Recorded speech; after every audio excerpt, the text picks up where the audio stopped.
वेंगुर्ला तालुका शेतकरी न्याय हक्क संघटना आणि आंबा काजू बागायतदार संघटनेच्या वतीने तहसील कार्यालयावर जोरदार धडक मोर्चा काढण्यात आला।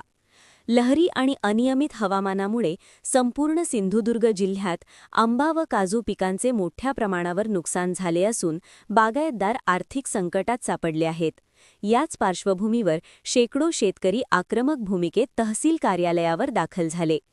नुकसान भरपाई द्या, शेतकऱ्यांना न्याय द्या, आंबा काजू उत्पादकांना तात्काळ मदत करा अशा घोषणा देत परिसर दणाणून सोडण्यात आला। अचानक आलेला अवकाळी पाऊस, ढगाळ वातावरण, उष्णतेतील चढउतार आणि फुलोऱ्याच्या काळातील हवामानातील बदल यामुळे आंब्याचा मोहर गळून पडला, तर काजू उत्पादनातही मोठी घट झाली। त्यामुळे आधीच वाढलेल्या खत औषधांच्या खर्चामुळे त्रस्त असलेल्या शेतकऱ्यांवर दुहेरी आर्थिक आघात झाला आहे। मोर्चा दरम्यान संघटनांच्या पदाधिकाऱ्यांनी प्रशासनाला निवेदन सादर करत तात्काळ पंचनामे करून प्रत्यक्ष नुकसानाचा आढावा घ्यावा, प्रति हेक्टर भरीव नुकसान भरपाई जाहीर करावी, तसेच शेतकऱ्यांना व्याजमुक्त कर्ज व वीज बिलात सवलत द्यावी अशी ठाम मागणी केली। सरकारने त्वरित निर्णय घेतला नाही तर आणखी तीव्र आंदोलन छेडले जाईल असा इशाराही यावेळी देण्यात आला। बागायतदारांनी स्पष्ट शब्दांत सांगितले की आंबा आणि काजू हे कोकणातील प्रमुख नगदी पीक असून हजारो कुटुंबांचे अर्थकारण यावर अवलंबून आहे। उत्पादन घटल्याने केवळ शेतकरीच नव्हे तर मजूर, व्यापारी आणि वाहतूकदार यांच्यावरही परिणाम झाला आहे। त्यामुळे राज्य सरकारने परिस्थितीची गांभीर्याने दखल घेऊन तातडीने मदतीचा हात द्यावा अशी सर्वानुमते मागणी करण्यात आली। मोर्चामुळे काही काळ तहसील कार्यालय परिसरात तणावाचे वातावरण निर्माण झाले होते, मात्र पोलीस बंदोबस्तात आंदोलन शांततेत पार पडले। आता प्रशासन आणि राज्य सरकार शेतकऱ्यांच्या मागण्यांकडे कितपत गांभीर्याने पाहते याकडे सर्वांचे लक्ष लागले आहे। अणसूर गावचा एक छोटासा शेतकरी बोलतोय, योगेश प्रकाश गावडे। आज पूर्णपणे आंबा बागायतदार तसेच काजू बागायतदार पूर्णपणे आज नुकसानाच्या पूर्ण हतबल झालेले आहेत। तसेच आज शेतकरी पूर्णपणे एकजूट आहेत, पण जी व्यथा आमची सरकारपर्यंत पोहोचवली पाहिजे, जशी रत्नागिरी, देवगड, कुडाळ म्हणा, तसे आज जसे आमचे आमदार श्री दीपकभाई केसरकर यांनी पूर्णपणे आमच्या शेतकऱ्यांच्या पाठी उभं राहून आमची व्यथा सरकारकडे नेली पाहिजे, ती आज कुठेतरी आम्हाला दिसत नाही आहे असं पूर्ण शेतकरी यांचं म्हणणं आहे की आज कुठेच त्यांचं शेतकऱ्याच्या पाठीमागे कुठचाही रोल दिसत नाही। महत्त्वाचं म्हणजे आज आम्ही आमचे जे पालनकर्ते आहेत आमदार म्हणून ते आज शेतकऱ्यांचे ते आहेत, त्यांनी ही सगळी गोष्ट सरकारपर्यंत पोहोचवली पाहिजे ही अशी माझी विनंती आहे, अधिक सर्व शेतकऱ्यांची विनंती आहे। धन्यवाद।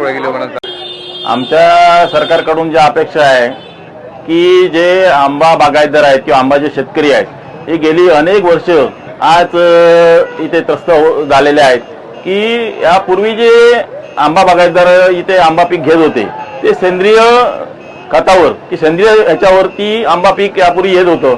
त्यानंतर आता रासायनिक खताची निर्मिती झाल्यानंतर किंवा ज्या बहुतांशी बाहेरच्या कंपन्यांकडून इथे औषधाचा जास्तीत जास्त इथे वापर या आंबा बागायतदारांकडे आज होऊ लागलेला आहे, जेणेकरून वेंगुर्ला तालुक्यामध्ये फळ संशोधन केंद्र आहे। फळ संशोधन केंद्राच्या माध्यमातून या शेतकऱ्यांना कुठल्या पद्धतीचं मार्गदर्शन केलं जात नाही की शेतकऱ्यांनी कुठलं औषधं फवारावीत की कुठली खतं द्यावीत, या पद्धतीचं कोणत्या प्रकारचं मार्गदर्शन शेतकऱ्यांना होत नाही। आज संपूर्ण बाहेरच्या कंपन्या येऊन आज या आंबा बागांमध्ये जे शेतकरी आज कोणत्या प्रकारची कल्पना नसलेली सुद्धा आज औषधं इथे फवारणी केली जाते किंवा आतमध्ये जैविक आज त्यांना डोस आज त्या कलमाला दिला जातोय, याचाही कुठेतरी या ह्याच्यामध्ये परिणाम असू शकतो। आणि याचा भाग म्हणून या दूषित हवामानामुळे आज शेतकरी पूर्णपणे आज त्रस्त होऊन आज पूर्णपणे 10 ते 15% आंब्याचं सुद्धा मला वाटतं पीक आज शेतकऱ्यांना मिळणार नसून आज पूर्णपणे शेतकरी हवालदिल झालेला आहे, शेतकरी कर्जबाजारी झालेला आहे। आणि यातच आज संपूर्ण या आंबा बागायतदार शेतकऱ्यांची अशी व्यथा आहे की संपूर्ण आज या भागात जर शेतकऱ्यांची जी परिस्थिती बघितली तर आज गवारेडे सुद्धा या भागामध्ये सिंधुदुर्ग जिल्ह्यामध्ये आज संपूर्ण गवारेडे बागायतीचं नुकसान करत आहेत, काजूचं नुकसान करत आहेत। आज त्याच्यामुळे रब्बी पिकं सुद्धा जी शेतकऱ्यांची छोटी छोटी कुठेतरी आज नांगली म्हणा, भात म्हणा किंवा चवळी किंवा अशा पद्धतीची जी मिरची या पद्धतीची पिकं शेतकरी जे घेत होता, आंबा बागेच्या बरोबरच घेत होता, आंतरपीक म्हणून ही बागायतदार, आता आंबा बागायतदार किंवा हे शेतकरी अशा पद्धतीने यांच्या गवारण्यामुळे सुद्धा हा संपूर्ण आज शेतकरी त्रस्त झालेला आहे. आज जशी शासनाने हत्ती हटाव मोहीम या जिल्ह्यामध्ये घेतली त्याच पद्धतीने आमची मागणी आहे, गवा रेडे जे आहे ती हटाव मोहीम ही शासनाने घेतली पाहिजे. त्याच पद्धतीने शेकरू सारखा आज एक प्राणी आज संपूर्ण आज काजूचं पूर्णपणे नुकसान आज करत आहे. आज त्याचं माड बागायती जी आहे, आज त्या माड बागायती सुद्धा संपूर्ण हा शेकरू जो प्राणी आहे आज पूर्णपणे आज तो शेकरू प्राणी आज या पूर्णपणे त्याच्यामुळे आज संपूर्ण शेतकरी त्रस्त झालेला आहे. आज शेकरू याच्यावर असं मृत झालेला असेल आणि त्यांना वन विभागाच्या जर कर्मचाऱ्यांना कळलं असेल की संबंधित शेतकऱ्यावर ज्या शेतीमध्ये जर तो शेकरू मेलेला असेल किंवा तो मृत झालेला असेल, स्वतः म्हणून कुठल्या आपल्या याने जर मृत झालेला असेल तरी संबंधित शेतकऱ्यावर त्याच्या चौकशीचा ससेमिरा आज या वन विभागाच्या माध्यमातून लावला जातोय. त्याचे आज शेतकरी आज त्रस्त झालेले आहेत. आमची अशी मागणी आहे की जो आज संपूर्ण शेतकरी शेकरूमुळे त्रस्त झालेला आहे ते शेकरू मारण्यासाठी सुद्धा आज शासनाने परवानगी दिली पाहिजे.